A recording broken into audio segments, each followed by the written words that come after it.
we raise a team that is powerful, a team that can be able to go out there and minister the word of God. My main aim is not to keep you here. Mkuwe wafuasi hizi viti. Baba, come here. Aise.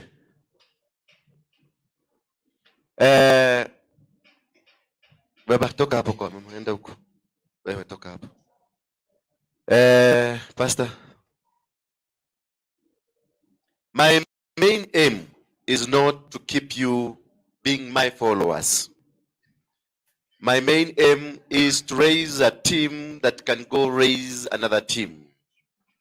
My main aim is to raise soldiers who can be able to handle any battle. My aim is to create a formidable team of the people who will go teaching the word of God as we reach one, for each one to reach one, and each one to reach the other one. I don't know whether you got me. Hello?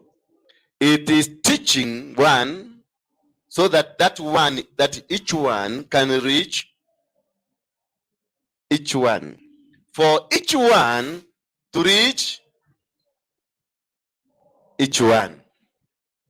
Praise be the name of God. What does that mean? That I am raising a chain of teachers. So that once you are taught, you go to teach. So that the one that you have taught can go to teach. So that the other one that has been taught can go to teach. Not a redundant or stagnated people. I want to produce a team, a powerful team that can reach anywhere in the world and preach the word of God without fear. I want to create my own kingdom. I want to embrace the kingdom of God. I want to embrace the kingdom and the power of God so that we can reach where we are supposed to be. Raise up your hands as we pray. Father, I thank you. I give you honor and I give you glory because you are my Lord. You are my Savior. You are my provider and the solution to everything that we are going through, Father. Guide me through as I am going to teach your word. Use me as a vessel so that I can reach as many souls as possible. I pray for our viewers wherever they are all over the world. May you grace them with the power, with authority, and may you give them the understanding, the inner understanding of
wewe ni wa CTV. Oh, okay. We know you. We've been watching you. Praise be the name of God. I'm creating a platform for you so that wherever you go in the world, you will be appreciated. Tusikue watu wa vijijini hadi ni washirika wako. Washirika wako hawa, washirika. Hapana, sitaki that nonsense. Hiyo washirika wako to hiyo theme ya washirika. Washirika wako, washirika watatoroka. Simutoroke. The world has 6 billion people. And out of the 6 billion is only 1 billion that knows Christ. So, kama 1 billion since 2,000 years ago when Jesus was here, he said, I'm going to come when the world understand the teaching. Atakuja wakati watu watamkubali, si ndio wote dunia mzima. Kwa hivyo only 1 billion for 2,000 years ndio wamekubali. Sasa hebu ongeza the 2, 3, 4, 5. If 1 billion is for 2,000 years, another 1 billion is for 2,000 years, another 1 billion for 2,000 years. So we have 2 times what? Times 5. So we have about how many years? 10,000 years for Jesus to come. Because, yeah, Oremi, because you have refused to do what is supposed to be done. Because you want to stay and live within your cocoons of churches and what you believe in, instead of going out there to preach the word of God. Because you have been called to go out there, preach the word of God, and convert souls. You have not been called to go and pray for the sick. You have not been called to go and pray for those who have problems. You have been called to go and seek souls for Jesus Christ. That is the mandate. That's the calling that you have. The sick can be prayed for by the elders in church. That is hiyo ni kazi ya wazee, si ndio? Hiyo ni kazi ya wazee. That the elders shall pray for the sick. But we've done it that we must be praying. Yes, our calling ni kuombea watu. We better itoke. No. You should be walking as you walk. Unaona kiwete inaamuka because of who you are. You don't need to pray. Kwa kagonjwa, kaukimwi ama kagonjwa kanaitwa corona, you don't need even to fast for it. You don't need. Ati nimefuka, unafunga nini? It is part of the demon that you are serving. That ugonjwa. Ugonjwa, any disease is part of the demon. And Jesus never prayed for them. Did you hear where Jesus called, "Oh Lord, King of glory, I speak healing"? There is nothing. The woman came. The woman was bleeding. And what did Jesus tell the woman? Your sin have been forgiven.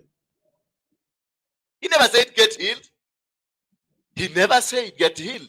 He said your sin has been forgiven. So the problem with your body, the problem with your disease, it is not the disease. It is the sin that is in you. Praise be the name of God. Praise be the name of God. It is the sin that is in you that makes you sick. It is the sin that is in you that makes you suffer the way you are suffering. It is the sin that is in you that has caused the problems and challenges of life that you are facing. I want just to welcome my sister here. Just a word, don't preach. I know you. Don't preach. If you try preaching, microphone off. Because I know you are an evangelist. Mimi nawapanga wainjilisti. Salimia watu wa Mungu. Bwana asifiwe. Bwana asifiwe. Hallelujah. Lakini kama uko na neno achilia tu. Naitwa Pastor Jane. Na sijifundi kwa ajili ya majina, najifuna kuitwa mtoto wa Mungu. Bwana asifiwe. Hiyo ndio ile kitu moyo unajifunia. Bwana asifiwe.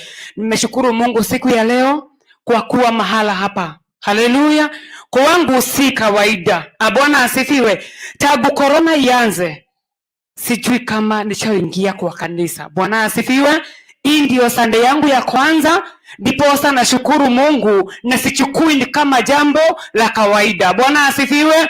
Kukuona wewe si kawaida kwangu. Haleluya. Lakini neno na achilianga. Barikiweni na Bwana na azidi kuwapenda zaidi. Amekwambia nini? Tangu corona ianze.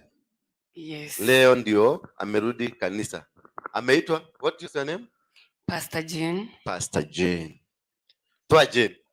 Bakishe pastor. Pastor. Mchungaji wa kondoo. Corona iliingia, ukaingia kwa masimu. Kondoo zilienda wapi? Kondoo niko nazo.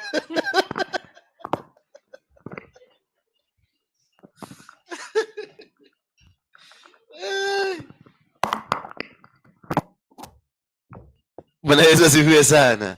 Thank you, you're welcome. Na kuja tu ndio tumalizane, tuende moja kwa moja. Huyu pastor nataka akuwe mmoja wa pastor hapa kanisani akuwe mshirika wetu, kwa sababu ako na ministry ambayo nataka kuexplain to you. This was a mungiki like Ndura wa Ruinge. Praise be the name of God. This was a criminal like Ndura wa Ruinge. Huyu mama ndiye alikuwa anaweka mabunduki za waizi, ndiye alikuwa anasafisha bunduki inang'ara, ndio watu waende wakastrike. Praise be the name of God. Kwa wale mliangalia interview ya last week, hata leo jioni tunaenda live. Kuna wengine waizi, wengine walikuwa waizi wako America, wengine wako Canada. Tutafanya conference to discuss how thieves are going to turn around the gospel of Jesus Christ.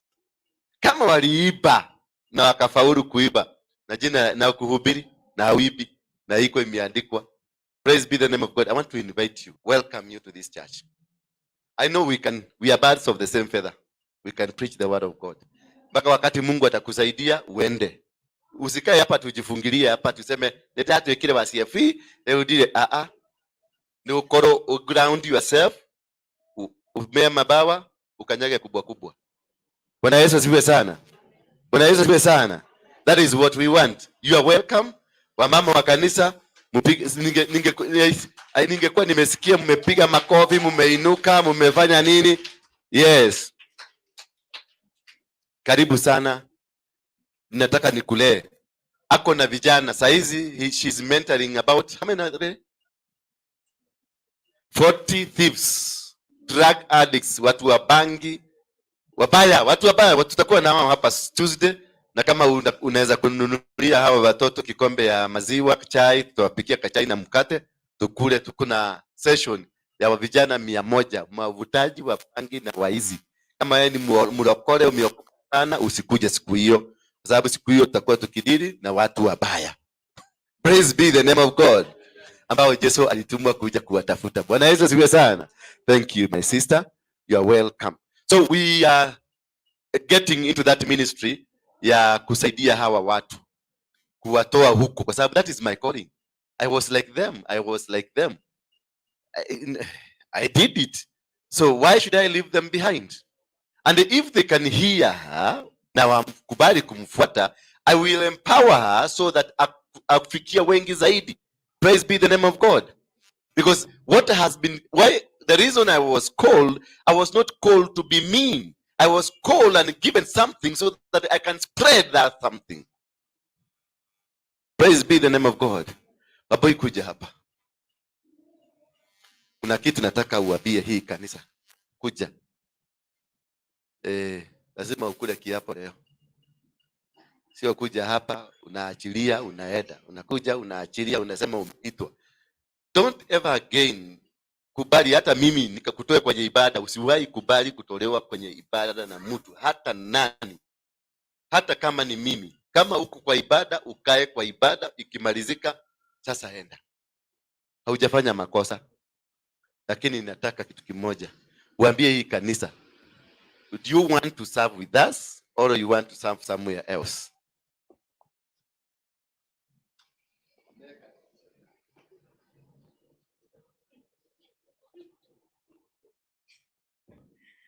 Praise God. Praise God again. I am blessed and I am saved.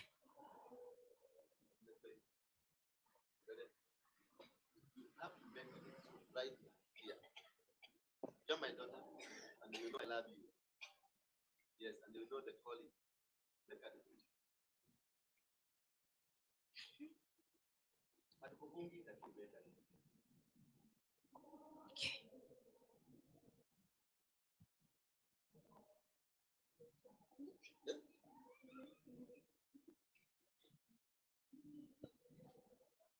Thank you.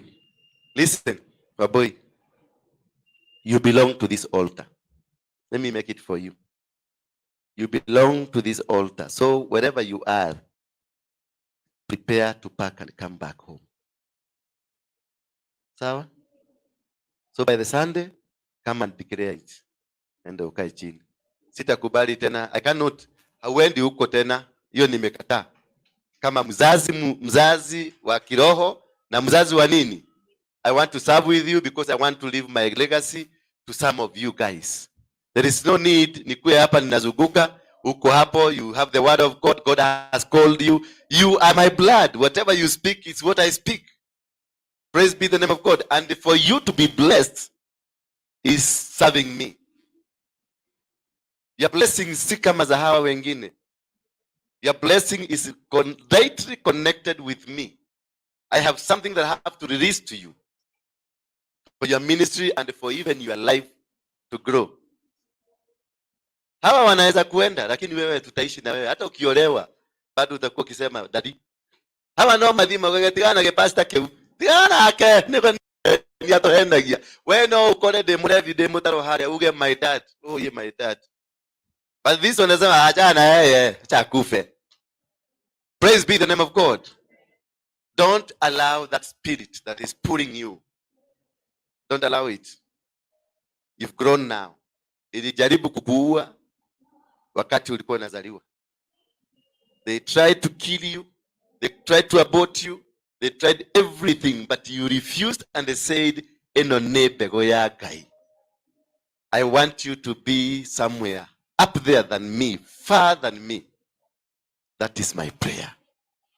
Nikuonange kwa televisheni ya Amerika, nikienda Amerika ninakuona, nikienda Asia ninakuona, nikienda kila mahali.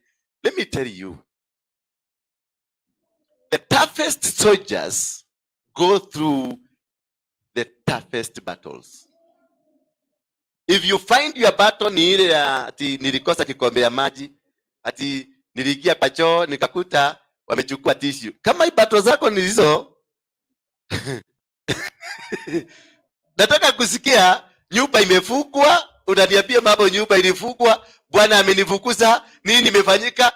And you pray until something happens.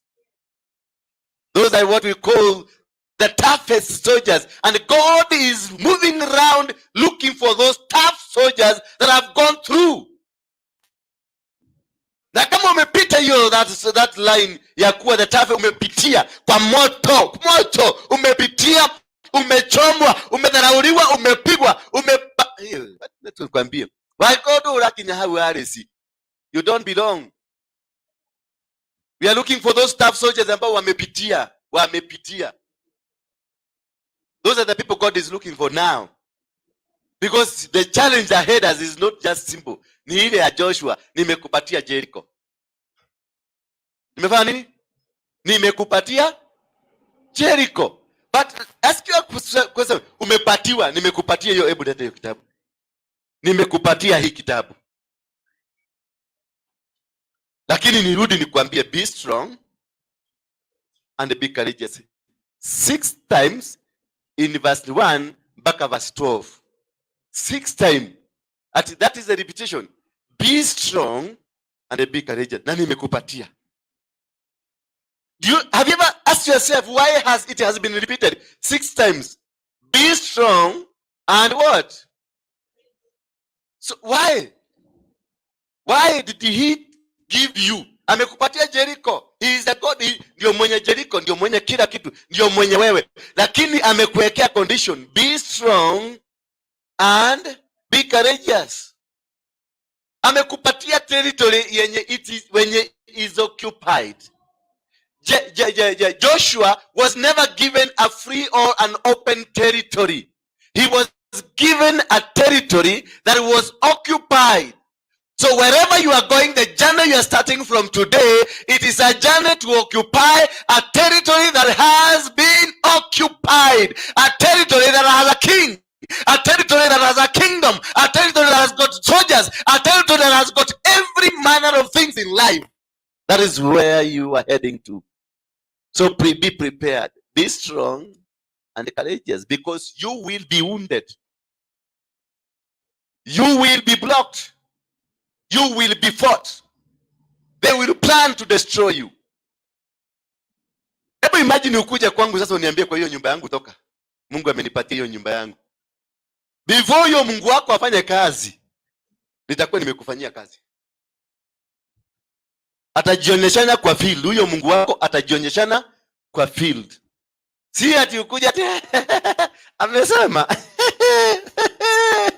asante in your bedroom, in your sitting room, Ukiingia, hapana, you'll have to explain to me. Huyo Mungu wako sijamsikia. One thing, huyo Mungu wako hakunijengea hiyo nyumba. Namba 2, huyo Mungu wako hakunifanyia, huyo Mungu wako hakunifanyia.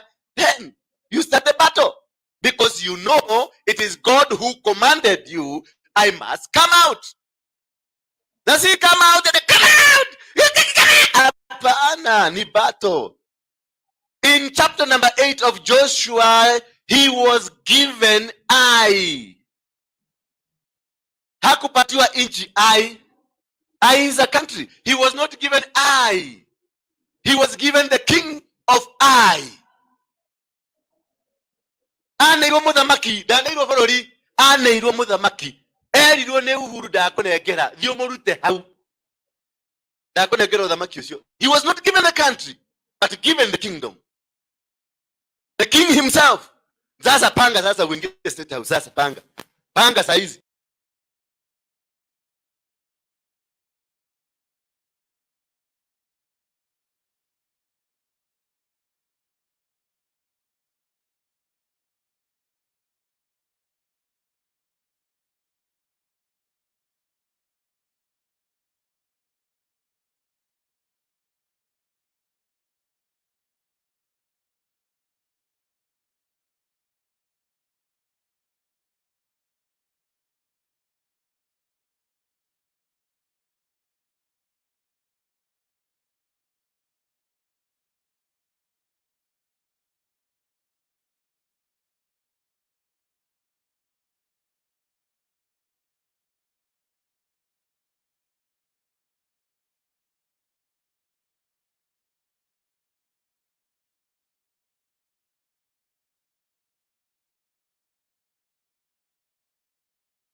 mato ni medaga kuigwa undu mweru na nikio team Kujamini Media ni iri kurehagira tabarira mwaki rucini thaa 10 nginya thaa 11 Pastor Lydia na morning devotion thinacara na nuthu nginya thaa 3 na nuthu cia rucini Pastor Lea, Pastor Lydia na Evangelist Joseph Ben magoka na kiondo kia rwega rwa muoyo thaa 7 nginya thaa 8 Reverend Irogo Mwaniki agakurehera mugambo wa Biblia thaa 11 nginya thinacara cia hwaini Pastor Peter Matere na Reverend Maki Karaja magakurehera tabarira ya prophetic hour na ciegera thinacara nginya thaa 2 cia hwaini Glorious Moment na CEO Victorious Destiny na producer Fial Tas Orenidus na cio kuma thaa 2 nginya thaa 4 mwalimu Francis Idasha akaigira na kumuramura Biblia kuma thaa 4 nginya thaa 5 Bible study na Pastor Moses Mushegi na kuma thaa 6 nginya thaa 9 Evangelist Ezekiel akakurehera Grace Hour. Team Kujamini Media, the Victorious Destiny.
Messengers to bring message, or they are guardians in our lives.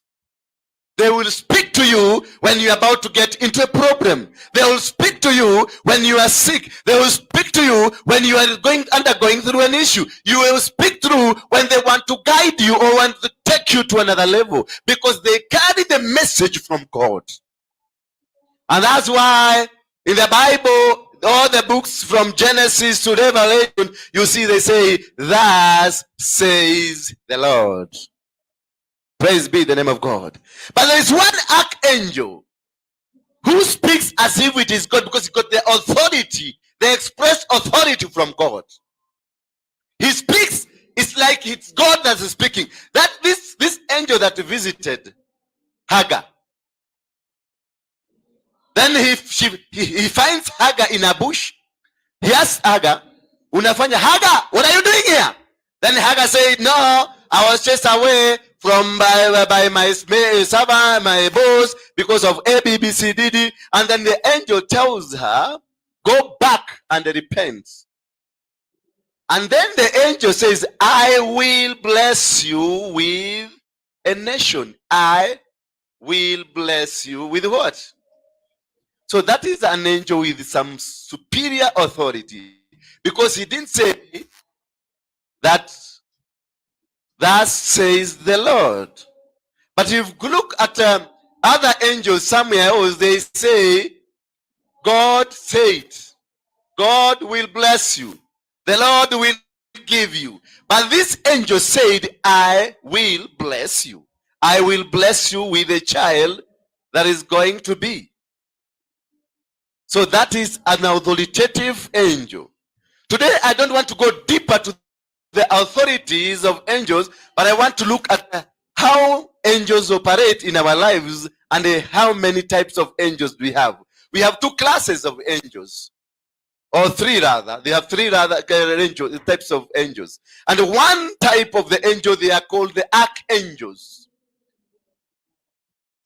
And another class of angel, we have the normal angels, but we have seven archangels, but we have four major angels from the 7 archangels. Praise be the name of God. So I want to look at these and see how do they help our lives and how do they destroy our lives. Because these angels can destroy your life or can help your life. And who are these angels? That's what I want to look at. How many want to deal with the 7 archangels and the 4 main angels? If we don't, this is a topic I want to deal with this Sunday and the coming Sunday. Because it's a very deep, and I want to help you, because once we learn about the angels, this church will never be the same again. Your life will never be the same again. And you'll never be defeated by any enemy, because if you seek the services of the angel, you go through. Because the angel will not mislead you, will guide you. And when there is that angel, when you are misbehaving, will come for you and deal with you accordingly. Remember, when God, as God has his own angels, even Lucifer got his own angels. Praise be the name of God.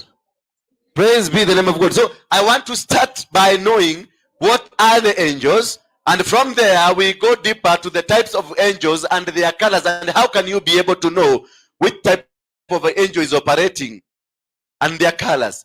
Then on Sunday we are going to go deeper in the spiritual impact of the angels. Praise be the name of God. Who is an angel?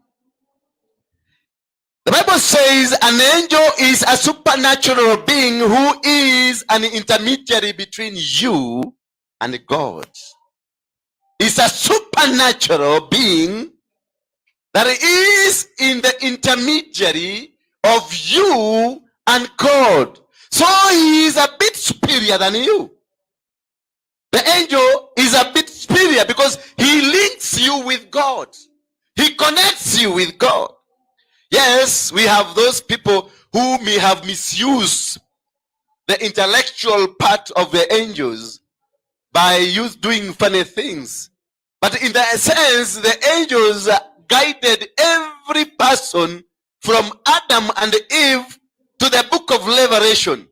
Because we see the angel, the archangel, is the one that was going to tame Satan himself and throw him where he belongs. So the battle belongs not to us. The battle belongs to these angels. The angels are the one who fight for you. The angels are the one who brings blessings.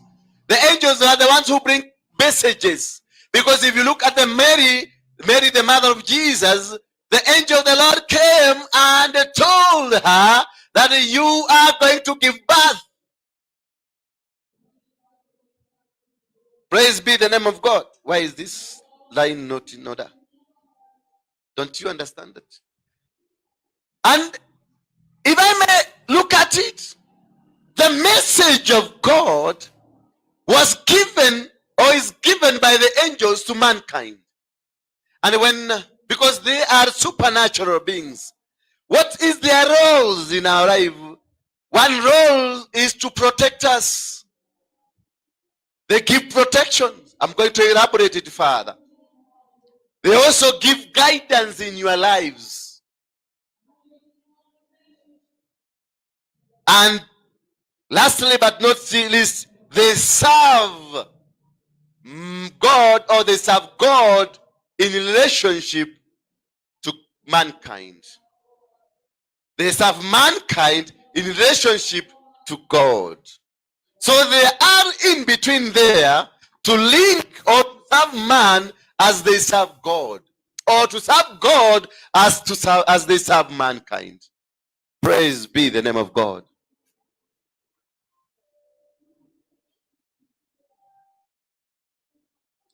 Angels got greater knowledge than men. They are not omniscient. That is in the book of Matthew 24 and verse 36. The angels are not omniscient, but they got better knowledge than us. Because they speak directly to God. It is God who sends them to us. Because we are 7 billion people, and every person has an angel that is speaking. Every Every single, when you pray to God, it is an angel who will send, not God who comes. God will only come in one occasion, when you worship God. Praise be the name of God. When you worship God, the angels will come. No, the angels will come, but also they will be accompanied by God himself.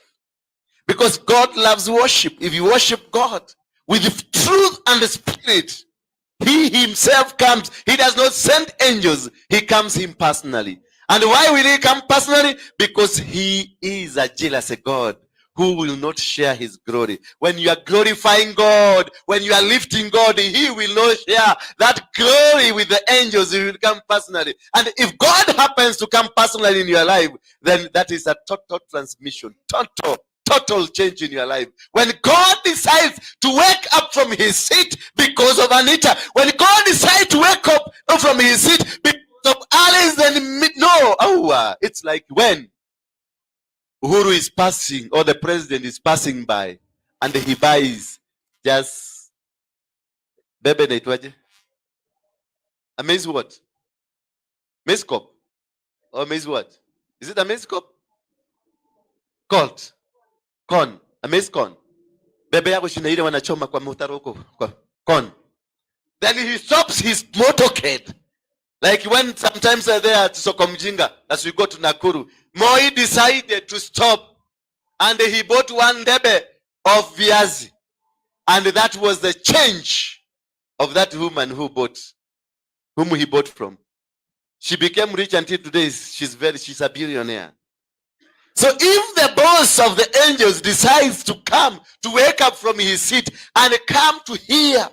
So that is why we are calling. When we came here in the morning, I asked you, let's worship first. Before start worshiping, repent first. So you can create the atmosphere of the angels to be sent. When the angels have been sent, they return the message to God and tell God, these people, they are not looking for anything. They are just worshiping you. So God will hire. Who is that worshiping me? And God will come personally to feel how great he is. Because your praises and worship, they make God feel that greatness. And then he will come. Imagine God coming because of you. And there were demons around you. And there were forces, dark forces around you. And God comes because God is lightning. God thunders. God can be able to destroy the entire forest of cedar. He is the most powerful. He can turn around. He levels the mountains. He destroys every obstacle. Just his presence is coming. He's now standing. When he stands, billions of angels, they stand with him. And even the other archangels, they are told, God is visiting somebody. The information goes viral. And now what they do, they create the way for God to come. The archangel, the soldiers in heaven, they will slash everything ahead because the master is coming. They come destroying the entire forces of the master, the demonic power. Meaning, by the time God comes to you, every demonic force that was around you will have gone. By the time he comes to you, every satanic move that was in your life would have gone. By the time his works come to you, any obstacle in your life will have been gone. And when he'll come, he'll find a clean atmosphere. What he will say, my daughter, I bless you. My son, I bless you. And that is the end. The files will come. Every file that is being held in heaven for you will be dropped by angels who carry messages. They will bring to you. If the car that was supposed to be given to you, the car comes. If the house comes, the land comes. Everything comes because of the presence of the King. That is the power behind worshiping. The power behind remaining holy. The power behind remaining righteous. You will bring not the angels, but the master himself. Praise be the name of God. Angels are creation of light. So the appearance of angels is light. They are not something that you can touch. It is Nekerohani. It's something you cannot understand. Praise be the name of God. They are light. Pretty how you come. Now you can only know them by their color. Praise be the name of God. We have several billions of angels, because if we are 7 billion, now I'm meant to understand there are several thousands of billions. As the number of humanity increases, the number of angels also increases. Now I want to know, we are going to look at 3 or 4 types of angels. Then if time allows us, we are going to get to 7. Or if we are not getting to get to 7, we are going to deal with a few one. Then on Sunday, I'm going to continue, because there are so many. There are so many, but I want to deal with the 7 and the 4. But the 4 are within the 7. Praise be the name of God. Let us deal with angel, the archangel, number 1, Michael. Everybody knows about Michael. And when you want to destroy somebody, or you want to be very personal, say, Michael, Marisa, I call Michael to destroy. Yes, Michael will come, but Michael is a very dangerous angel, if you didn't know. Michael will never come because of that person you want to be killed. He comes for both of you. If he finds you with a mistake, you who have invited, he also deals with you. As he's dealing with your enemy, he also makes sure you are right. Praise be the name of God. So when you are calling for Michael, just know that you are calling for a battle between you, and that's why unaombea mtu. Unaweza kuwa unaombea mtu, unajikuta unaingia kwenye shida zaidi kuliko venye ulikuwa. Because Michael comes to clean, and he will not go back until both of you are clean the way God wants you to be. Because you ni mchawi lakini uko kanisani na uchawi wa kanisa. Na huyu amekukosea, sasa unaanza kuitisha Michael. Michael, maliza Mary. Michael, maliza Mary. Michael anakuja, atakuja. And Michael carries a sword. He will come, and he will come katikati yenu. Na akisimama hapa katikati atadeal na wewe umemuita kwanza. Ndio hii vita ikamilike. Lazima akusafishe. Akikuta uko na tudance tudogo, uko na toroda tudogo, lazima make sure you are okay. So ataanza vita, umeinua wewe kwanza, ndio utajishughulikiwa. Ukikuwa msafi venye anataka, sasa nakuuliza uko dakatweki yate, anaingia kwa huyu mwingine. So you who invites Michael, you invite the battle against yourself. So you must know, when inviting Michael, you must know you are inviting a soldier or an angel that does not care your status, does not care who you are, and will never deal with your enemy alone. He deals with you because he is there to make sure the world is leveled. That is why Michael has been given the responsibility in the book of Revelation, chapter number 12, that he is the one that is going to arrest Lucifer himself. He's the one that's going to win the battle. So before he wins the battle, connect with Jesus Christ first. Because the Bible says, Jesus says, I will come when the world will have what? Will have been turned for him. And to turn the world for Jesus Christ, Michael must be involved to deal with you so that you can come to Jesus. So Michael is fastening the coming of Jesus. And he only fastened the coming of Jesus by making you come to Jesus. And if you wait for Michael to make you come to Jesus, then you will have a nice story to tell. Hallelujah. You'll have what? A nice story to give to people. That's a nice story in church. Is not just a nice story, but a testimony. How you've gone through, what you've gone through. Praise be the name of God. Because you invited them. That's the work of Michael. To make sure the world is clean. To make sure all demonic powers have been destroyed. To make sure the kingdoms of hell have been shut down. And the doors of hell have been shut down.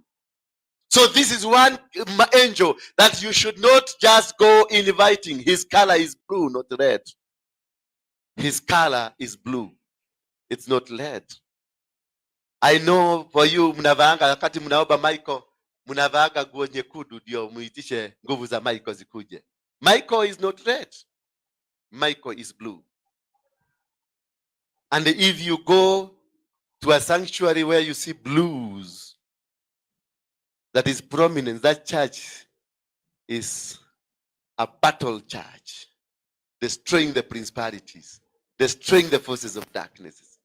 Praise be the name. That's many churches. If you look at here, you can look at here and you'll see different colors. I didn't choose the colors, but God chose the colors for me. And when he was choosing the colors, he was inviting all those angels depending on their colors. Nikiona kakolino ama kile bakia blue, ya purple, ya green, wengine wako na maragi hapa. Those are the angels operating within the person. Praise be the name of God. Praise be the name of God. Let's look at the book of Revelation 12, verse 7. I want you to understand this concept of Archangel Michael. Michael gives immediate protection, and he releases the negativity that is in your life. You hear? He releases the negativity. So you who invited him, the first role he'll do is to remove the negativity. Kama wewe ni msherati, usherati unangolewa. Kama wewe ni muizi, uizi unangolewa. Kama wewe ni muuaji, you have to go through. So he may deal with you because he does not just deal with the people. Ni soja, ni polisi wa Mungu. Hiyo ndio the main commissioner wa polisi huko binguni. Na polisi ikikuja umemuita kwake ati hapa kuna muizi, tuseme kuna mtu amekuja ama kuna mtu amekatalia kwangu. Alafu polisi wakuje waingie kwa nyumba wakute kitu kingine waseme na hii barua ya hii kitu iko wapi? Unamwambia hapa unajua hii unajua.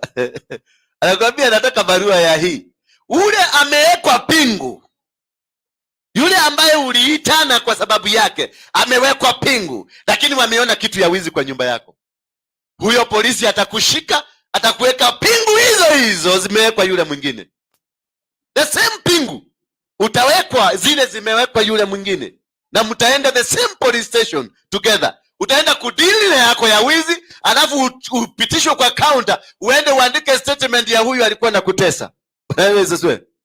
Bwana Yesu asifiwe sana. I know. Don't get scared. Don't get scared. It is life. In the book of Revelation 12 verse 7 and 9 say, now war arose in heaven. You see, war arose in heaven. Kwa hivyo vita vitakuja kutokea kule mbinguni. Huu ni Revelation, ni Yohana ambaye alioni ufunuo. War arose in heaven. Michael and his angels. So Michael is an archangel. Ukisikia mtu anaitwa archangel, ako na angels wake. Michael and his angels fighting against the dragon. So Michael with his angels were fighting the dragon, and the dragon had his own angels. So the dragon is Satan himself, and the Satan got his angels also. Praise be the name of God. And therefore, as they were fighting and the angel fought back, you see now, his angels fighting against the dragon, and the dragon and his angels fought back. I don't know whether you're getting me. Michael with his angels were fighting the dragon, and the dragon fought back. So anytime you raise a battle, you'll be fought back. Don't expect ati mimi nimeokoka sana. Hey, ume fast 40 days and 40 nights. So hata unatembea kama mtu aliyekuwa ameokoka. The dragon will fight back. And you can lose the battle no matter whether you went for fasting. No matter how many days you stayed for fasting, you can still lose the battle. Praise be the name of God. Jesus came from the 40 nights and the 40 days, and he met Lucifer himself and asked him, it is written in the book that the Son of Man atajiangusha pungulu na hataumia. Then because Jesus knew the word, he told him, it is also written. So where do we get our power to counter or to help our angels to fight the demon? It is the word of God. If you know the word of God, you will, as they come to torment you, you will release them or you fight them with the word of God. So use the word of God to fight demon, to help your angels fight back for you. Praise be the name of God. Hallelujah. Hallelujah. Karibuni. And in verse 8 says, but he was defeated, the dragon, and there was no longer any place for them in heaven. The great dragon was thrown down. So there is a way you can fight, or when you will join hands with your angel, the dragon in you is defeated and is thrown away from you, and you are cleared from the enemies that keep fighting you. Praise be the name of God. So you must be ready. You must be able to know. You must be able, when you invite the Holy Spirit does not come without the angel. The Holy Spirit, when you invite the Holy Spirit, we invite the Holy Spirit alongside. It is the angel that will come. And how do you know that the angel is there? How do you know? How will you know? How will you know that the angel has come? Or how will you feel the power of the angel around you? Sometimes people feel the goosebumps. Unasikia kenyegete kimuke, kitu kinatembea kwa mwili, the goosebumps. When you are praying and you feel the goosebumps, unasikia zikitembea, then you know the angels have arrived. Again, you can know by seeing the feathers of birds zikitembea kwa hewa yako. Hapa zikitembea unakuta hii kadhagu kanyoni, kale kadogo feathers zinakuwa nzuri. Unaona hii haijatoka kwa kanyoni, ni ya kanyoni lakini haijatoka kwa kanyoni. Kazuri tu kanatembea, kanaruka. Ukienda hivi unaona kanaruka na wewe. Ukienda hivi kanaruka na wewe, kanatembea. That is when you know the presence of the angel is around with you. Praise be the name of God.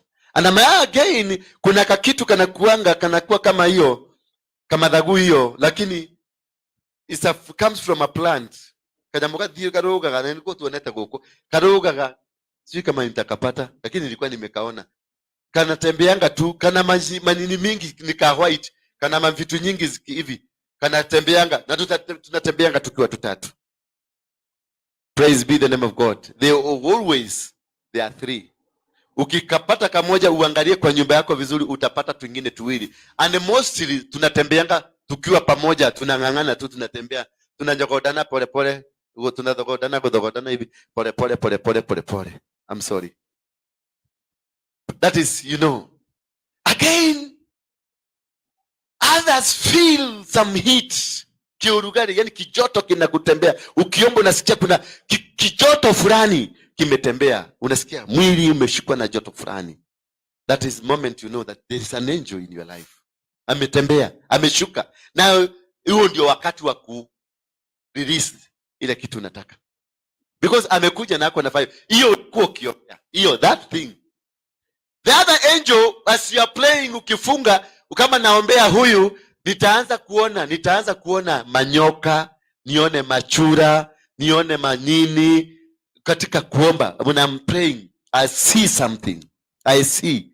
So the angel of revelation, nitafika huko. Sasa ndio utakuwa unaona. Anakuonyesha huyu mama ako na nyoka ndani yake. Huyu mama ako na uchawi. Sasa I will be able to know who you are. Nimeweza kukushika tu mikono, nifunge macho yangu. Sasa sana nikiwaombea nafunganga macho because I want to see. Naambia ngo funga macho nikuonyeshe. Nafunga ya hii, nafunguliwa ile ya kiroho. Sasa nakuona. Sasa unakuja hapa kwa mfuko yako umebeba gedhito. Na unakuja kuniambia niovee. Kuna mama mwingine nilifukuza hapa. Namkumbuka hiyo drago. Mama amebeba gedhito kwa bagi. Namwambia toa hiyo gedhito iko hapo kwa bagi. Ananiambia niendile.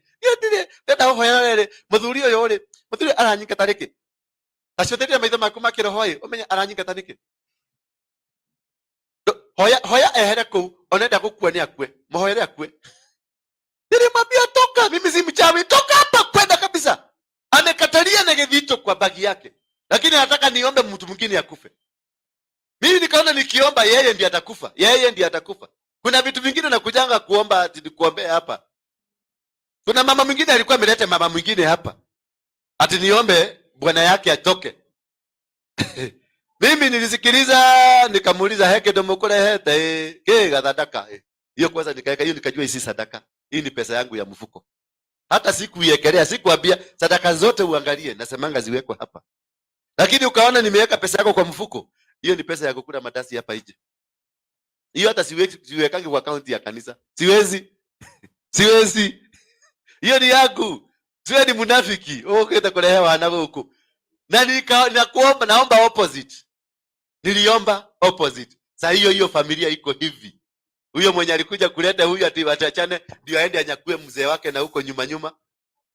I destroyed it. Because I cannot be party kwa vita ya za Michael. Oh. Wewe. Yes. The roles, let's tuingie kwenye roles za Michael. Nataka tuende, mnikubalisha tu tuende mbio mbio kwa sababu this thing ni endless. Ni endless. Nimekaa hapa siku 9 kulala hapa nikiomba nikijaribu Mungu anipatie ufunuo. Nimepatiwa, nimeandika vitabu 3 ziko pale, 3 books. Kuna wengine wameanza kujitokeza. Hata nikikuja hapa nimeona wengine 6 hapa wamejitokeza. Bwana Yesu asifiwe sana. Their roles, he will play an important role in the end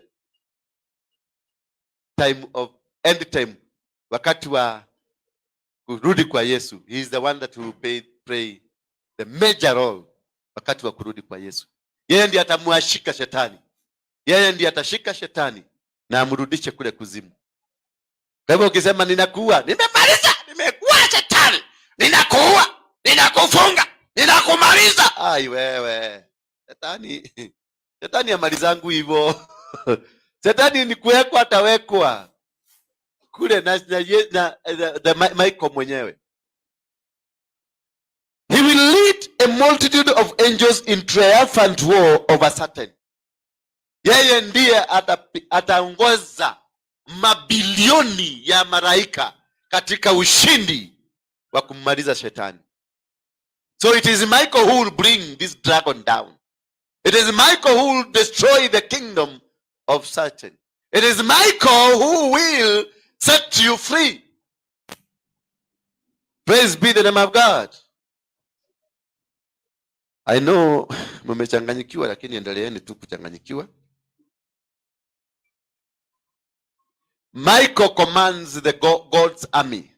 Any army, when you are in battle, any battle, Michael leads the army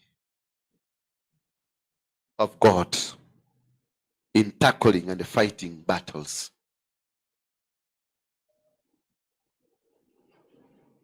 And in our lives, that is now the role ambayo atafanya. That is a future event. Now let's come back to our roles. In our lives, he provides us with protection and power to fight negativities. He provides us with protection and the power to fight every negativity in our life. He grounds us.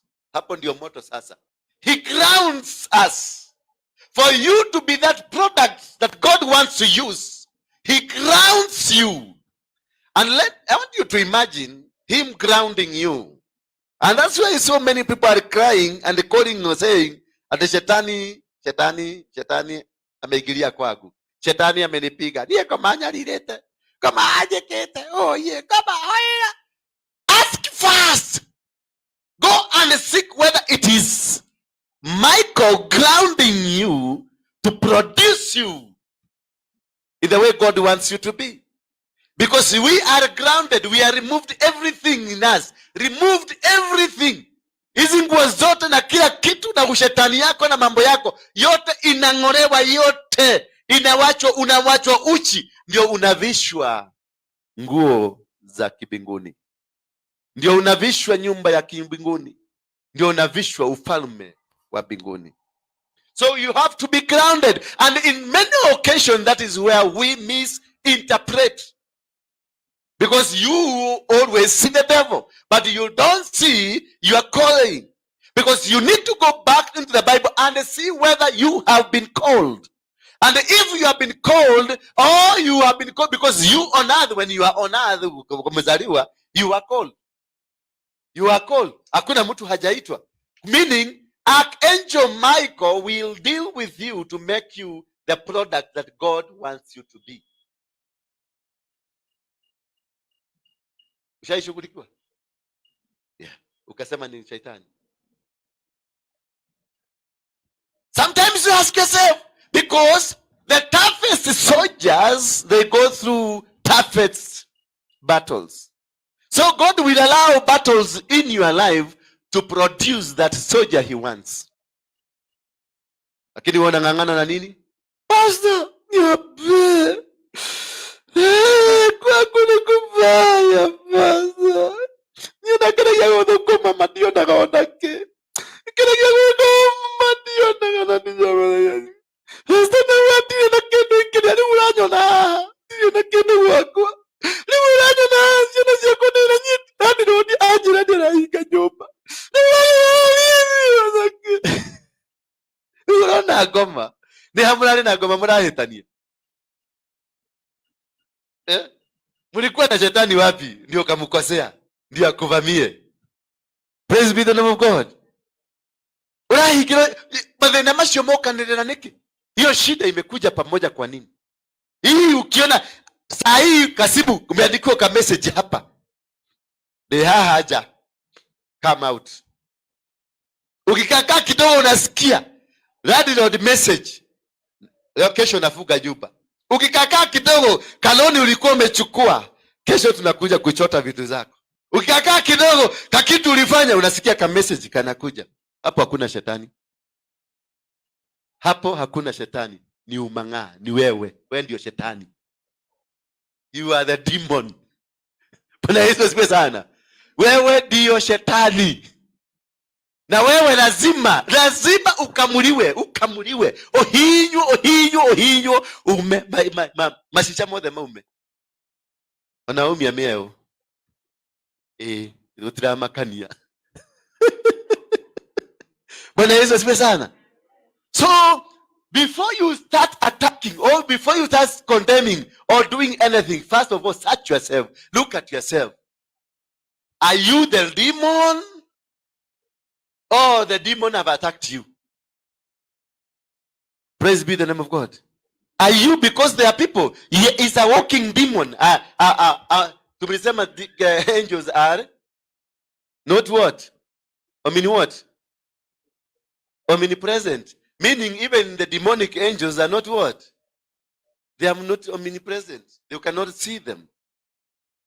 Praise be the name of God. And if you cannot be able to see them, if you cannot not be able to see the demonic angels, you cannot be able to see the godly angels. But you can feel them. Meaning what? If yourself, you become physical. If the challenges na shida zote you are physical now, tunakuona, tunaona geshaitani in you. Wewe ndio geshaitani, ukiingia pale tunaona shetani ameingia. Then that is must be very serious. Baka Mungu amefikiria baka kaona, acha nimuexpose tu mumuone because amemaliza watu wengi. Bwana Yesu asifiwe sana. Now that is how we be grounded in family, you be grounded in ministry, you be grounded in business, you be grounded in everywhere because you may face challenges in your family. Challenges. Bwana hataki kukuona ukiongea tu hiyo ni baya. Ukikaa ukinyamaza ni baya. Ukichelewa ni baya. Ukikuja mapema ni baya. Mmoja iona ukichelewa umetoka umaraya. Ukifika mapema ndio kila kwa hena ni leo kila kwa yetu. Sasa hypocrisy. Sasa unakuja mapema ndio uanze wink. Sasa unashindwa nifanye nini? Nikuje what time? Because the devil, the angel, they want to make you that perfect. That virtuous what? That virtuous wife. Because you have to be made. You have to be lazima ungolewe, mashana mingi ngolewe, juko mingi ngolewe, nyingi zingolewe mpaka usimame, the right woman that God wants you. Because the woman is the foundation of the family. A family that does not have a woman or a wife, it got challenges. It got serious challenges. Because mother provides love to the kids and the father provides authority to the kids. So you find the single mother children's, they got too much love. Ndio napendanga, ndio naona sasa wengi wao ndio wanakuanga mababy, mommy's baby.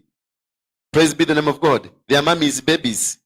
Ndio unakuta hata wamebadilika, kama ni vijana wa kiume wamebadilika, ndio unakuta wamekuwa mabibi. Unakuta huyo mtoto anafunga nywele ama anakaranga nywele kama wangu. Anakaranga nywele vizuri. Kwa sababu ana that sense of, anatafuta the sense of belonging. Praise be the name of God. And when this child is looking for the sense of belonging, utakuta anafanya vituko. Kama ni mtoto wa kiume ndio unakuta mpaka inaitwa nini, ushoga, gayism increase sana. Because alipata too much love which was not controlled. Mtoto akipata too much love that is not controlled, ata behave opposite ya life. Ata behave, ndio unakuta mtoto wa kike ako kwenye lesbianism, mtoto wa kiume ako kwenye ushoga. Ndio huyo anajaribu, kwa sababu alikaa na mama, alichungwa na mama. Kwa hivyo kile kitu aliona mama akifunga nywele, aliona mama akileta mwanaume, aliona mama akifanya, aliona mama akisema I love you, I miss you darling. Hiyo ndio vitu zile aliona. So when it comes back to him, when his time comes for maturity, I behave just like the mamas. Because there was no authority in him to make him. I want the difference between a mama and a baba. Praise be the name of God. There is no. Because the authority in man inserting assertiveness to produce that person the way he's supposed to be produced. The mama is supposed to provide love. Ndio usivunjike when authority inawekelewa. Because wakati authority inawekelewangwa na nguvu. Ndio naonanga yule wale watoto wako wakivurugwa na baba yao, unawaitaka my sons kuja. Tikana ina thoguo niguo hiana ndiko ici thoguo athukite. Ndiko ici thoguo na ndarajigua. Ona mutigacoke kumunengeraga mbeca tondu amunengera mbeca arathia akanyua agoka guku agatufuruga. Ona ndendaga story citu. Riu karigwa atiriri. No kona imwana icio nicenja gukuhe mbeca. Wanyita tondu wa kiwendo. Sikaja gukuhe, anaanza kukupatia pesa. Because wanakupenda, wanaanza kuchukia baba yao. Lakini mtoto akanakosa kujiuliza, miaka yothe tondu baba wanyu nurati konyo ni ure murure, baba ni ure murure. Miaka yothe muikarite nake muikaraga nake atia ere muru. Tondu ndage atubeca riu niguo baba ni aja gutuika muru, ni arathukangia mbeca. Baba niwe wathomithirie, baba niwe wakuriire nguo, baba niwe wanjikire maundu maria mangi mothe. No riu ni wahota kungarura. Ndaje kuona baba ni muru, ni athukangagia mbeca. Arigire guthukia mbeca ngithoma niki? Mumenya atumia lenyo ni mugatokofia. Mbona hakuharibu pesa nikiwa shule? Yeye ndiye alilipa school fees. Lakini sasa kwa sababu amezeeka ikale hau no gethari araria, magigo ni mamnyokiega. Ni nani abura? Wewe uti magendo yako leo. Nako uti magendo yako leo. Umutigete.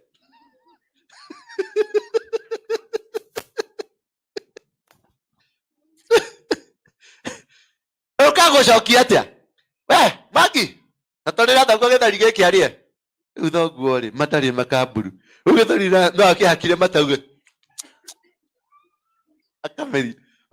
Wathi kioro gia thoguo gakoraga no mbembe thari na mboco. Hari athire kioro, okora hamerete mboco nyingi na mbembe nyingi. Tondu ikiathikire.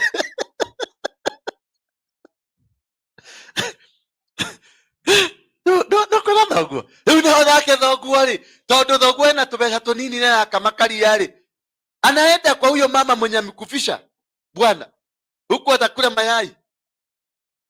Yes. Sasa mkifikiria ati hii mambo ya usharati na hii mambo ya ukora ya wazee imetoka wapi? Wamama ndio wanazalishanga, wamefukuza mzee. Mzee anaenda kwe mutumia hari okuiretie muthuri. Umisaga muthuri, akomaga ogwo agakoma utuko. Kiheho gigoka kira kiari muru gigoka. Akoya piro, ona piro ndirokondu. Akoya mureketia kona ndirokondu. Abo acoke akore hega theka mara kana mistrito. Na gatheka oh.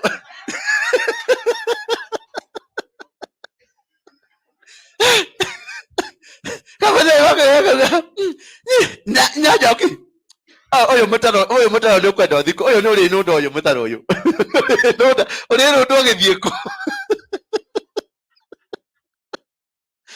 lakini najoki igua må gambo na hau tå matumbä ihenya ngå kå yä kä å rwe ndå kä re kana ngå kä kä ragwo we reke itumbä reke nä gå kirwo haraka kana matumbä nä two tå må thä atiga gä theri gä gå ikä tio hau na thani kanya gä tindä kaga ona kå gå rå nekeragia thoguo hau hafu haraka nä kanå gä gamba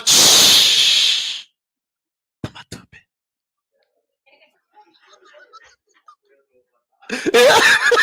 nginya ndirangå nä ario må thä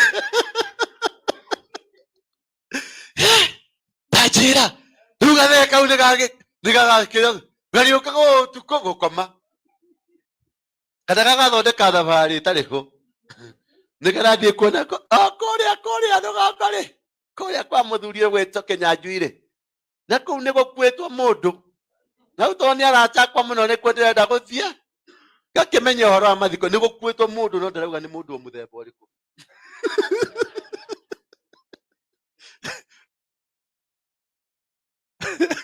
agoko mathiko meka atä a mathia gakorwo netarekire maå ndå moru må no ä ratå mathuri mamenyekane.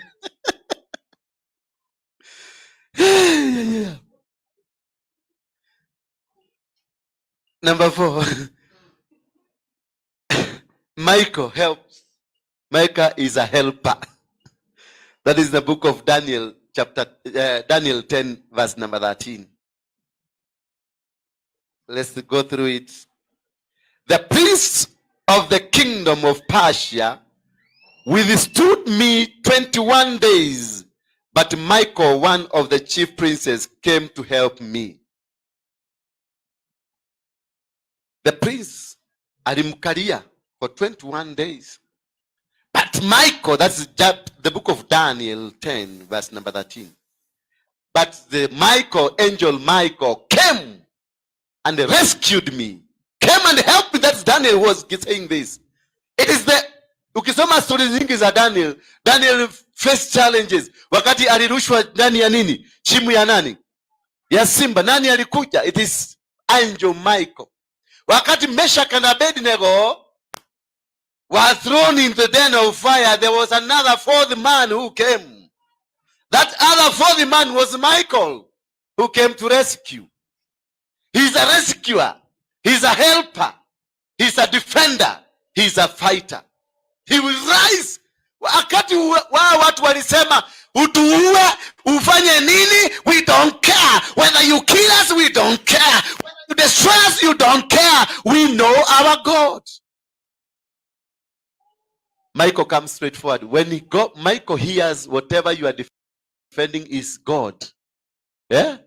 Michael anapatanga information kutoka kwa Mungu. Ni ule mtu wa karibu sana. Kama unaona Dirago hapa, ukicheza na mimi Dirago anakujaga sura vingine. Unaona ngako naambiaga Dirago, tabathi ongerere kindu na hau. Tondu uri akuja thura ni ukura. Tondu ki ni murata wakwa. Mundu akuhura Dirago ni wehuraga. Na ino kuikate. Umeelewa? Tumetoka mbali na Dira. Tumetoka mbali na yeye. So Michael na Mungu wametoka mbali. Ndiye yeye alichukua wakati shetani alitoka, yeye ndiye alipatiwa ushukani. So he defends his master. Na akasikia kuna kamutu ambako kanateteanga master wake na kako duniani, anakujanga immediately kuprotect ambaye anampenda master wake. Hata nikasikia huku naongeanga mazuri yangu. Ikigwa pastor witatiganio ule mutienda akumenyekana muka kanitha ka waru ingi riu ri mwagikana munye kumuga nie thomaka kwa waru ingi na ni ndakuigwa gakuhe Alice yukuria kanyama. Yes. Jesus say, whoever will deny me, I will deny him. Gukiria andu matenda kumenyekana muka kanitha kwao. Matikamenyekane. Athuri ao matikamenyekaga kwa waru ingi.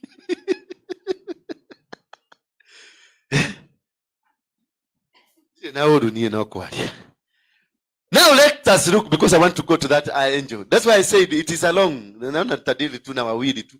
Sunday hiyo ingine tudili, twende tukidili na wawili mpaka wasink, si ndio? Wasink, because I have to go deeper. How do you pray to Michael? How do you pray for Michael to come? Hapo ndio naona sasa mnajitayarisha vizuri. How do we pray?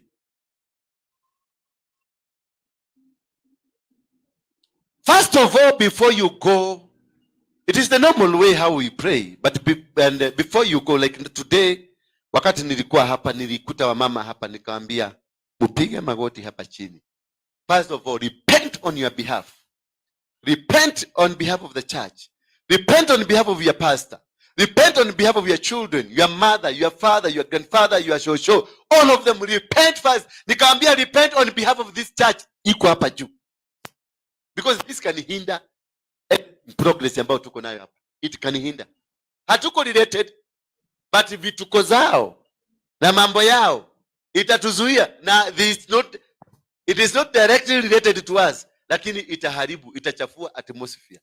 Na wakichafua atmosphere hapa, the presence of God will not have room. So repent on behalf of those people wale wanatembea huko, because wana uchafuzi fulani. Repent kwa hiyo makanga, kwa hiyo matatu. Repent on behalf of the driver there. Repent on behalf of wale watu wanafanya kazi hapa wote. Tengeneza an environment for the angels to find a place to come and sit. Jesus was crucified not because it was not written it is going to happen, but partly the crucifixion of Jesus is associated with him carrying the sins of mankind. Hello? Jesus carried the sins of mankind. Alibeba. Jinsi hiyo aliupenda ulimwengu, akabeba dhambi zetu. Msalaba. Walipompeleka kwenye msalaba, akamwaga damu. That is the mistake they did. Ile problem hao watu watezi wake walifanya, the only mistake kubwa sana walifanya ni kumwaga damu ya Yesu. Walipomwaga damu ya Yesu, ikatoka ikafanyika sadaka ya kumkomboa. Hello? Kama wangemwaga damu yake, I think wangewin the battle. But they did know. Michael alikuja na akasaidia, damu ikamwagika, na ndio nasema kupitia kwa damu ya Yesu tulikombolewa. Bwana Yesu asifiwe sana. Kupitia kwa damu ya Yesu iliyomwagika msalabani, ambayo shetani alisahau akamwaga, kwa sababu alijua ya kwamba katika shamba la Adam na Eve alifunga binadamu wakati na through damu. Wakati damu ilipomwagika kwenye msalaba, ikamkomboa binadamu, na ile dominion ya binadamu ya Genesis ikarudi tena kwa binadamu. For whosoever believes in Jesus Christ. If you believe in Jesus Christ, then the blood of Jesus will save you.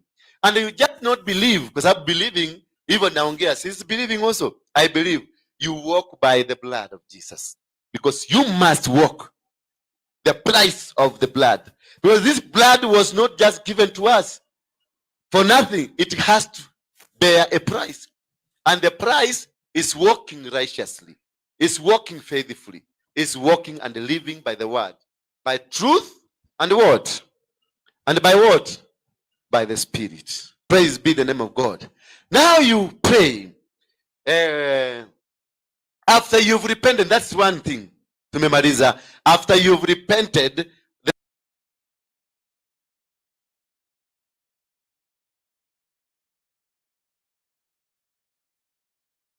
the sins of the people in the vicinity, then you call upon him to defend you. Call upon him to defend you in battles, to come and represent God, to take over the battles, to come and take over the battles. Akuje aondoe. Na unamuitisha, come with your sword.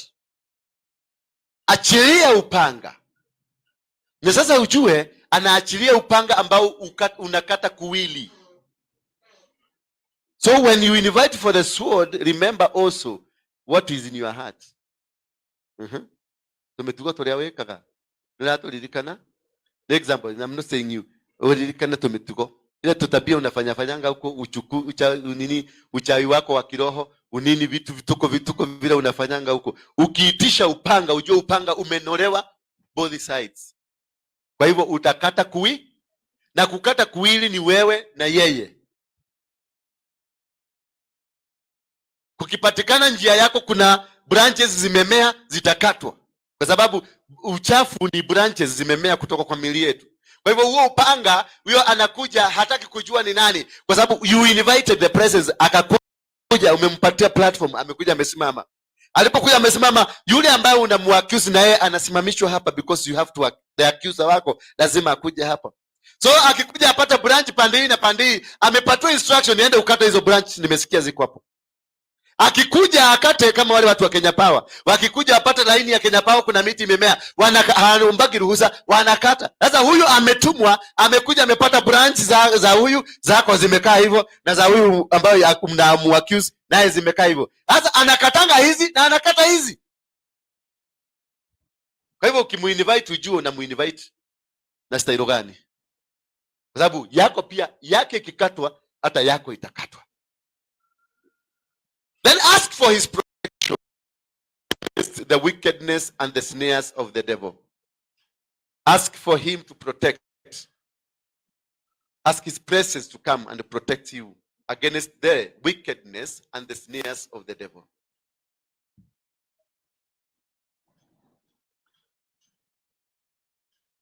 Ask through him or by him for God to rebuke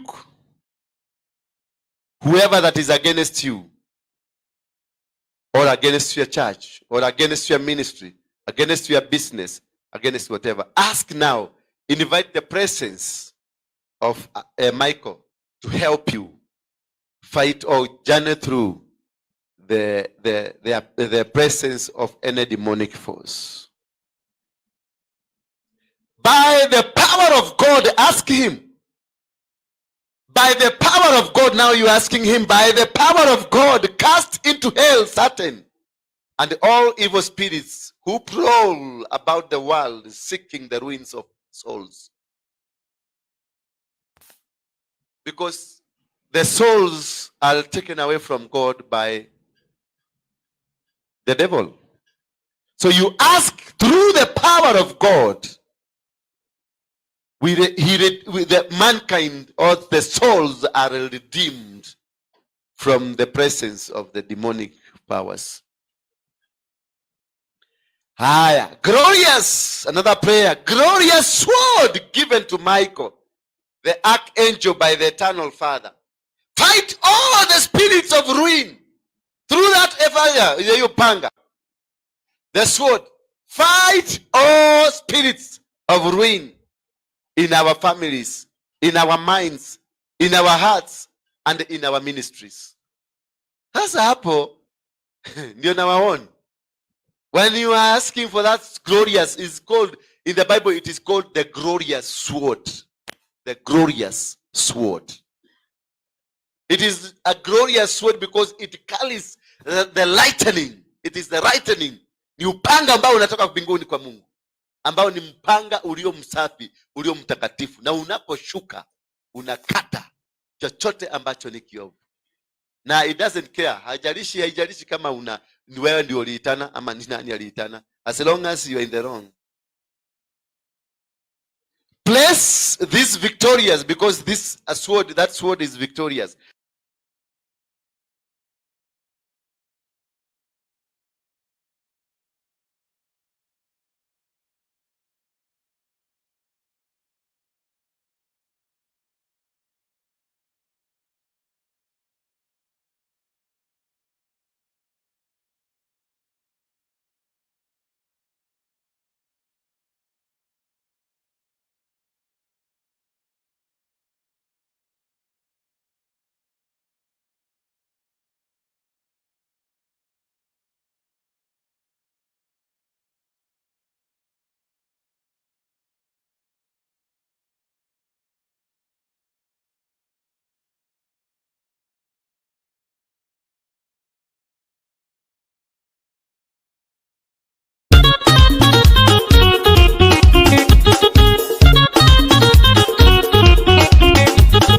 Umuthenya gwathererũka matũ nĩ mendaga kũigua ũndũ mwerũ na nĩkĩo team Kujamini Media nĩ ĩrĩ kũrehagĩra tabarĩra mwaki rũcinĩ thaa 10 nginya thaa 11 Pastor Lydia na morning devotion thinacara na nuthu nginya thaa 3:30 cia rũcinĩ Pastor Lea, Pastor Lydia na Evangelist Joseph Ben magoka na kĩondo kĩa rwĩga rwa muoyo thaa 7 nginya thaa 8 Reverend Irũngũ Mwanĩki agakũrehera mũgambo wa Bibilia thaa 11 nginya thinacara cia hwainĩ Pastor Peter Matere na Reverend Maki Karanja magakũrehera tabarĩra ya prophetic hour na ciegera thinacara nginya thaa 2 cia hwainĩ Glorious Moments na CEO Victorious Destiny na producer Fial Tas Orenidus na cio kuma thaa 2 nginya thaa 4 mwalimu Francis Dasha akaingĩra na kumuramura Bibilia kuma thaa 4 nginya thaa 5 Bible study na Pastor Moses Mushegi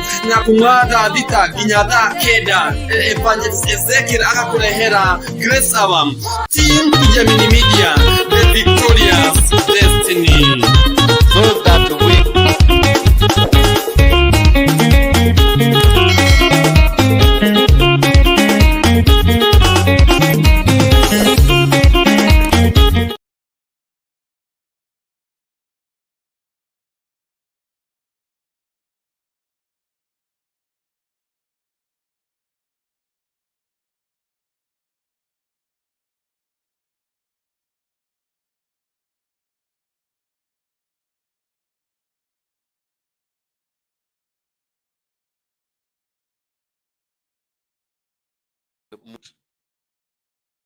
ataondoa kila kitu. But remember, we don't worship the angels. They are messengers. It is the Holy Spirit and Jesus and God that we worship.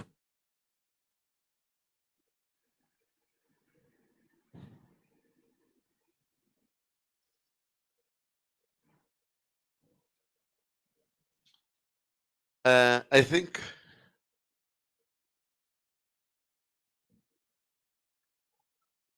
I don't want to touch on the other one because it's a bigger like that one, but we'll be going to Raphael. I'll touch a few of Raphael so that I can psych you for Sunday. Because time is not with us. Ukiona huyu amesimama, we are being tuna disconnectiwa. Na nilikuwa nataka kuhubiri nifundishe dunia mzima. So Raphael is a name that came from, is a Hebrew name, inaitwa Raelfa, meaning Rapha. Praise be the name of God. Meaning what? Rapha. Rapha means what? God the healer. Before Mike kuna kitu sikuambia.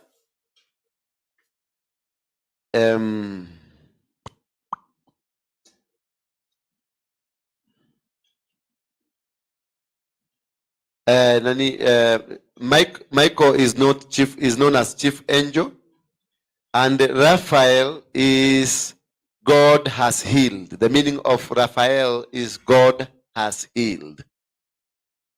So when you are talking of Raphael, Michael was about the battles in life.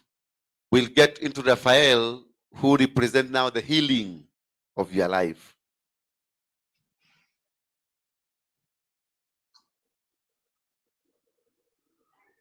In the book of Exodus, tusome tu hiyo, 15 verse 26, it says, if you will diligently listen to the voice of the Lord your God, and do that which is right in the eyes, and give ear to his commandment, and keep all the statutes, I will put none of diseases on you that I put on Egyptians, for I am the Lord your healer.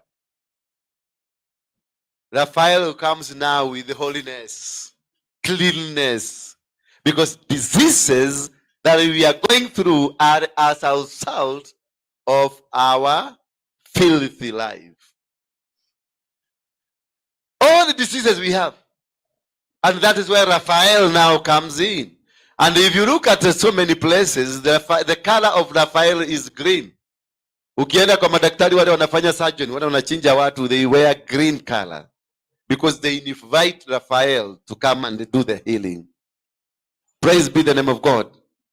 Therefore, I want to stop there so that nisiwachanganye sana. Mwende mufanye nao research ya Michael, research zaidi. Musiingie kwa Raphael, mustick kwa Michael, musome zaidi, mutafute vitabu, mwende internet. You read more and more and more. Because I want, as by the time we finish this, tutakuwa na a powerful service ya kuinvite the angelic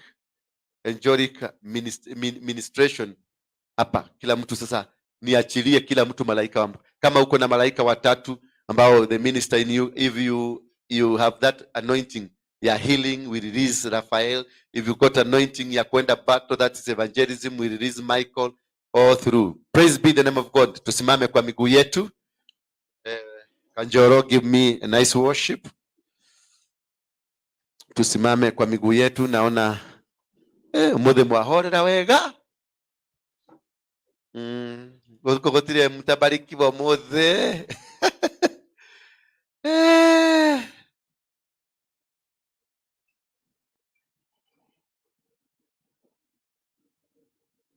If that is possible, that is. Yes, prepare now. I want you to invite Michael in your life. Pray the prayer we've said. Invite Michael in your life to fight every demonic power in your life, to destroy any agenda that the devil has in your life. Invite him now. Take your time now. Invite him. Call upon Michael through the power of God. That is not worship. Do not worship Michael. Do not worship him. But he is a messenger that represents.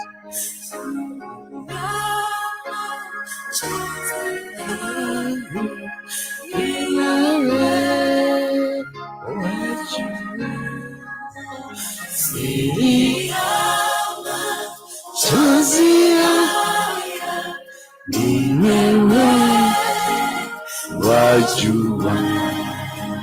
siyama chozi haya ni wewe, wajua chozi ni wewe,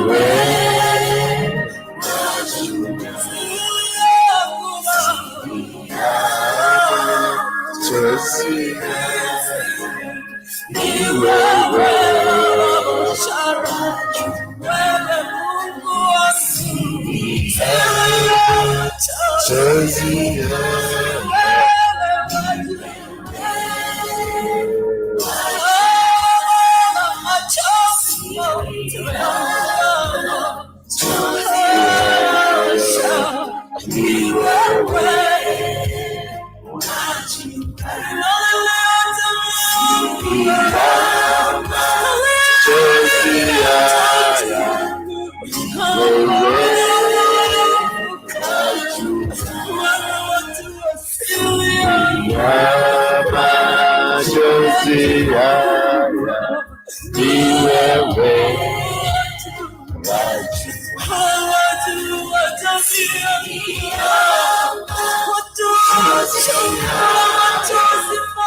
Somebody speak to God.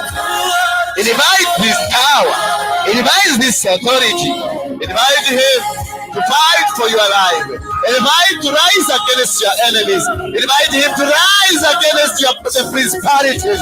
Invite him to rise against those who are against you, those who are against your ministry, those who are against your business, those who are against your life, those who are planning to destroy you, those who are planning to finish you, those who have risen against your family, those who are planning to make sure that you don't succeed. Gore mama reka ya saya kandorobuza. Renaire kereze karaye kotorobu. Kerebo ya kayaza kamau. Renaire xenterebo. Kerere lelebuza labai karaze. Rekarana duria rabazaya. Rekereboza yabai. Renara kazaya nderere. Rekereboza ra. Rekereboza yabai. Rekarana bazente rekereboza yabai. Bonuriya kamazeke nderere. Yaraba renai babazaya. Rekenterere. Rekeruba. Undenai bamai. Renai zoya tara. Shekereboza yakatara.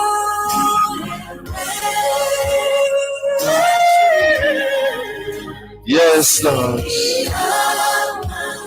Tozia, iwewe, wajua.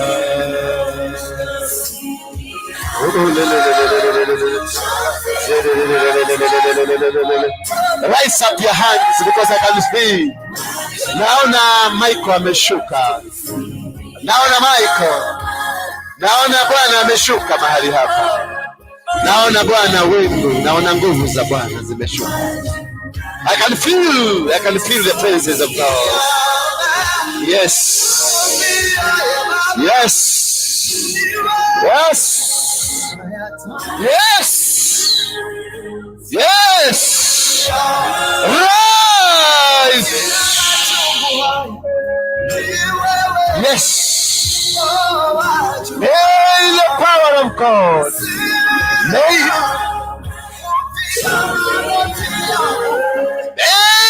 visit you now. Yes. May the power and the will of God. May visit you now. Have the visitation of God.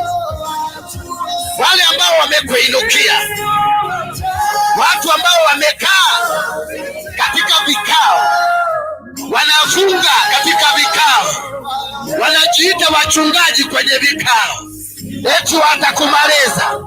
Michael anasema watasambaratika, atawasambaratisha, ameregesha mishale kwao. They will not see you. They will not see you. They will not see you. They will not see you. They will not see you.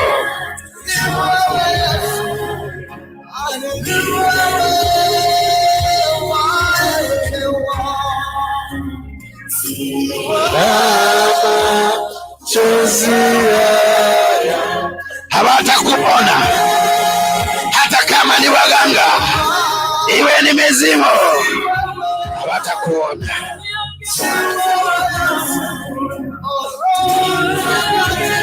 Semna anakuja huyo, inatembea nguvu za manyoka, nguvu za mababu, nguvu za waganga. Toka sasa. Yes. Yes.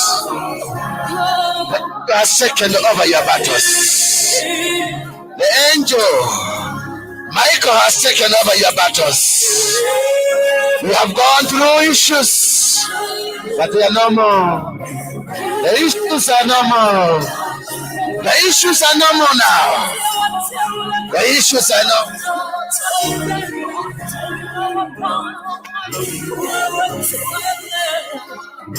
The issues are no more.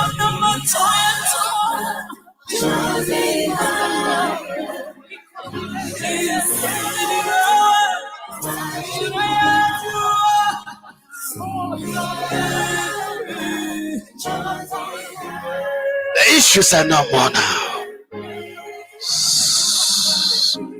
The issues are no more now.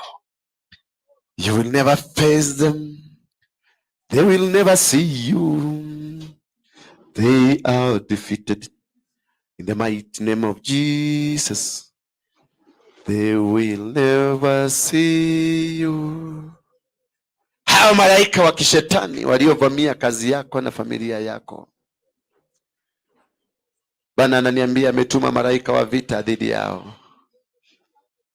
Yuko mahali hapa na amechukua ushukani wako. Amechukua ushukani wako. Amechukua ushukani. Amechukua ushukani. Huyo hao walioinukia maisha ya ndoa yako, waliokufunga na wakafunga pesa zako, waliokudivert baraka zako, Bwana ananiambia amewainukia. Umeishi maisha ukifikiria ni maisha ya kawaida, lakini ni maisha shetani alikufunga. Sasa funguka. Malaika wa Mungu ameshuka ndio akufungue. Ndio akufungue. Ndio akufungue. Ndio akufungue. Ndio akufungue. Funguka! Funguka! Funguka! Funguka! Funguka! Funguka! Funguka!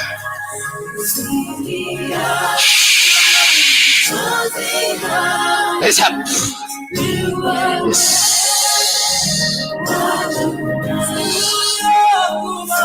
Father, in the name waliofunga hii tumbo, that Michael has been sent to destroy every powers of darkness. In the mighty name of Jesus.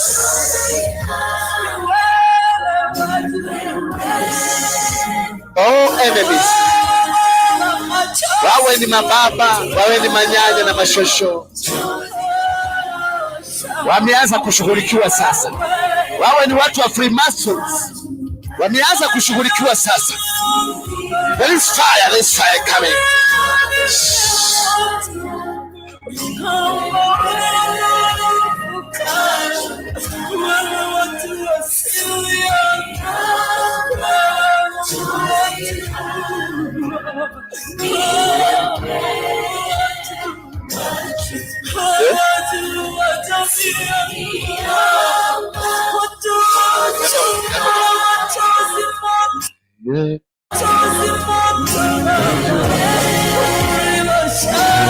Toka yote!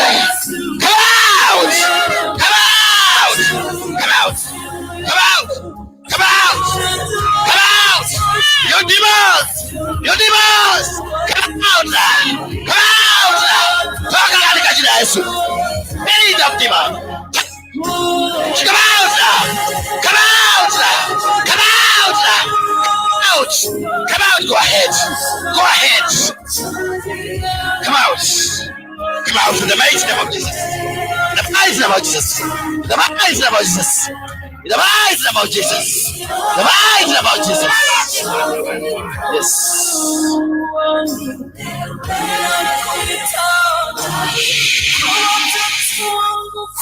Father!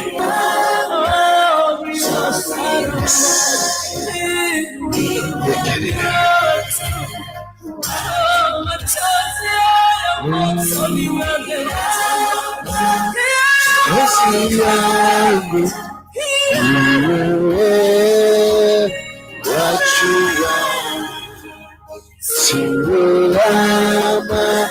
Chozi yangu ni wewe, wajua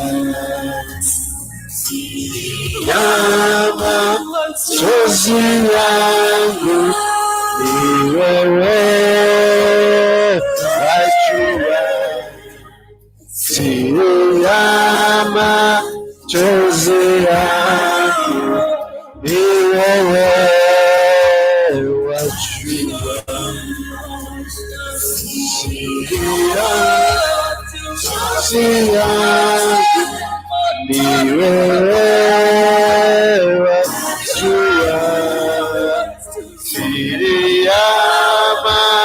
Chozi yangu ni wewe, wajua chozi yangu ni wewe, wajua. Come out! Come out! Come out! Come out! Come out! Come out!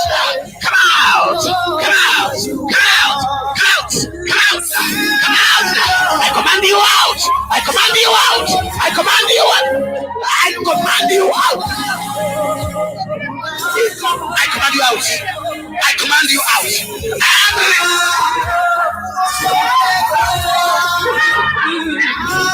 Cow. Rika mama mama mama. Rika ya mama. Rika ya. Rika mama mama. Risa ya mama. Risa ya. Rika. The mighty name of Jesus. The mighty.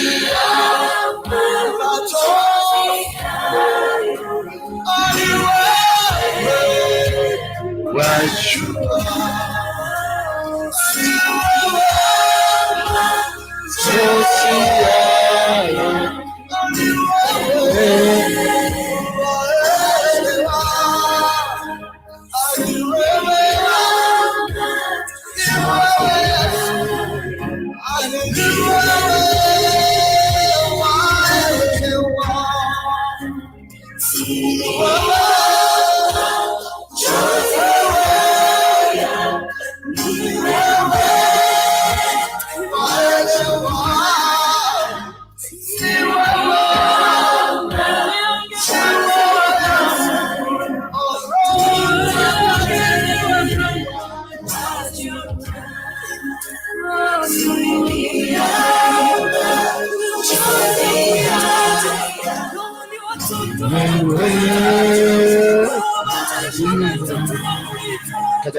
Father, in the name of Jesus, nabariki miguu hii ikatembea kwenye uwezo na nguvu zako. Malaika wakamtembelee popote aendapo, jina lako litukuzwe.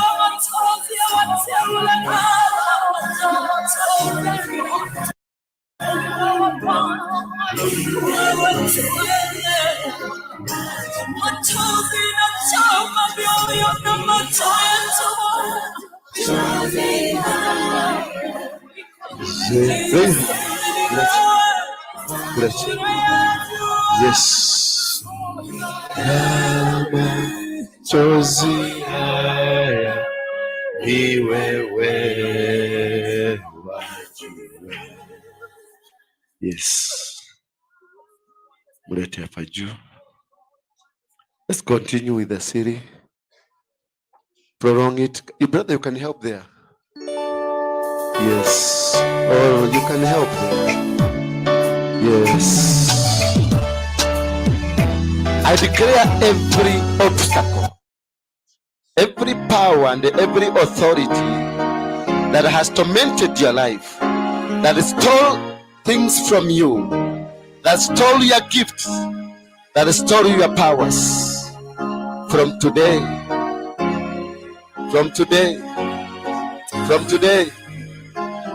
wakufungue sasa. I command you in the mighty name of Jesus. You demonic powers, ancestral spirits, the spirit of death, you got no power over his body. Yes, I can see the presence of God. I can see the will power of God. I can see he's taking over from you now. He's taking over. Unafunguliwa. Mfungueni miguu. Mfungueni miguu yake. Mfungueni miguu. Mfungueni mikono. Bebeni mizigo yenu. Beba mizigo yenu. Carry your luggages. Beba mizigo yenu. Carry it. Beba mizigo yenu. Hama. Anza kwenda. Toka mbio. Tokeni mbio. Anza kubeba. Beba kabisa yote. Carry all of them. Beba mizigo yako. Toka.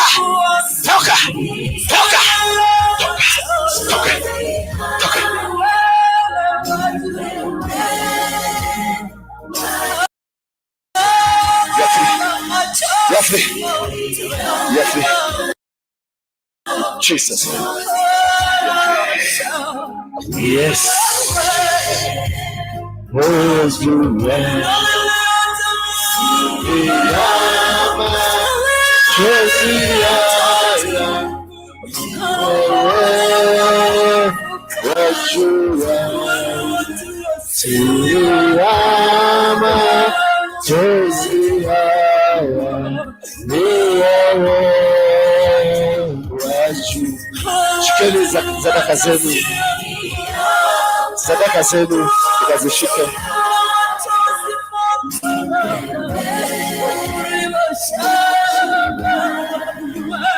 Siri za machozi ni wewe wajua. Lete sadaka zenu.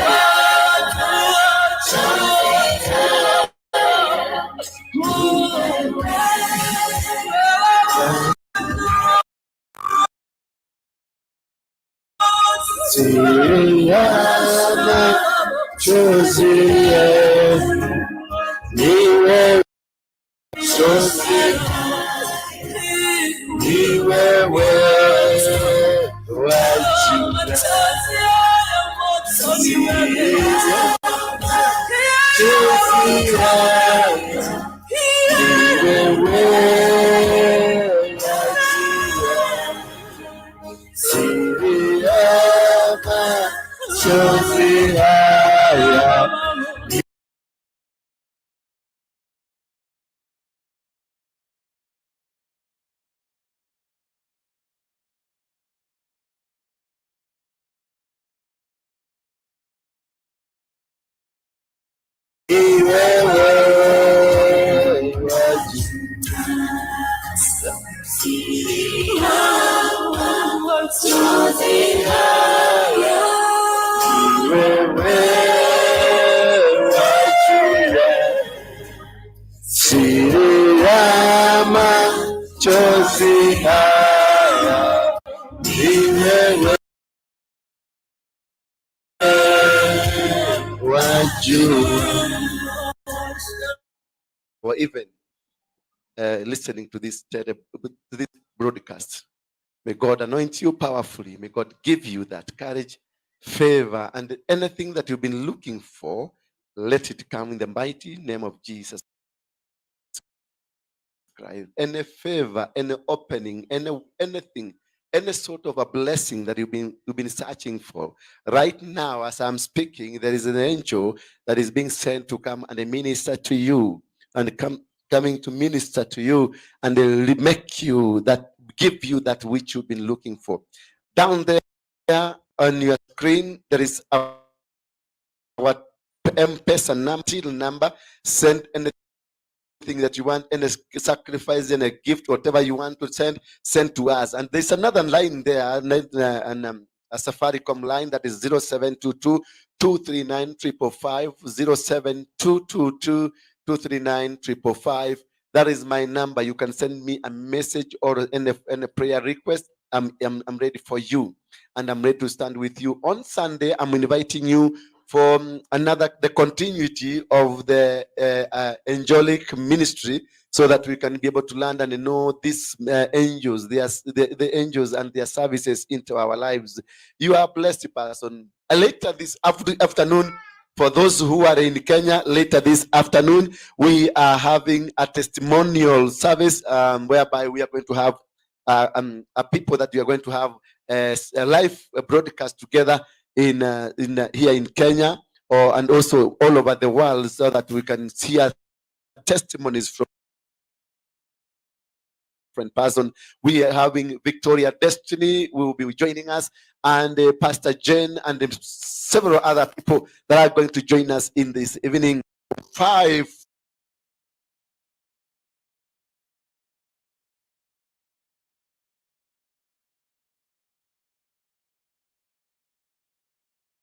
p.m. until 8 in the night. You are much welcome. God bless you. On Sunday tukutane hapa in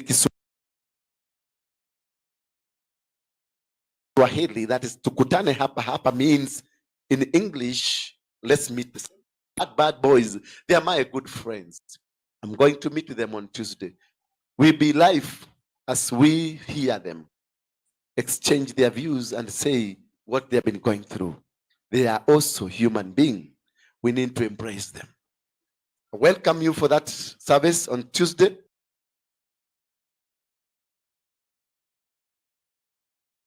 And the Sunday service. And also the Team Kujiamini services. Every morning we have Pastor Leah and every Pastor Matere and many other pastors that are in Team Kujiamini. We praise God for Team Kujiamini. They are a powerful team. We love you guys. We love Victoria, Pastor Leah, Fial, and also Leah and many other who are in Team Kujiamini. We are also part, one and united, because we love you. And we love to worship and praise God, because this God is a supernatural God. A God that cares, a God that loves. Shalom. Thank you. God bless you.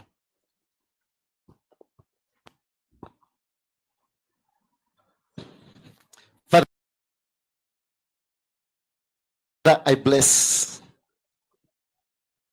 this offering, the tithes and the gifts. May you bless the work of the hands. Anoint them. Make them see your glorious nature. Make them, Father, their doors and the windows to be opened. In the mighty name of Jesus Christ, as I pray for the cup of tea, God bless everybody. As we go home, give us that guidance to going home. In Jesus' name we pray.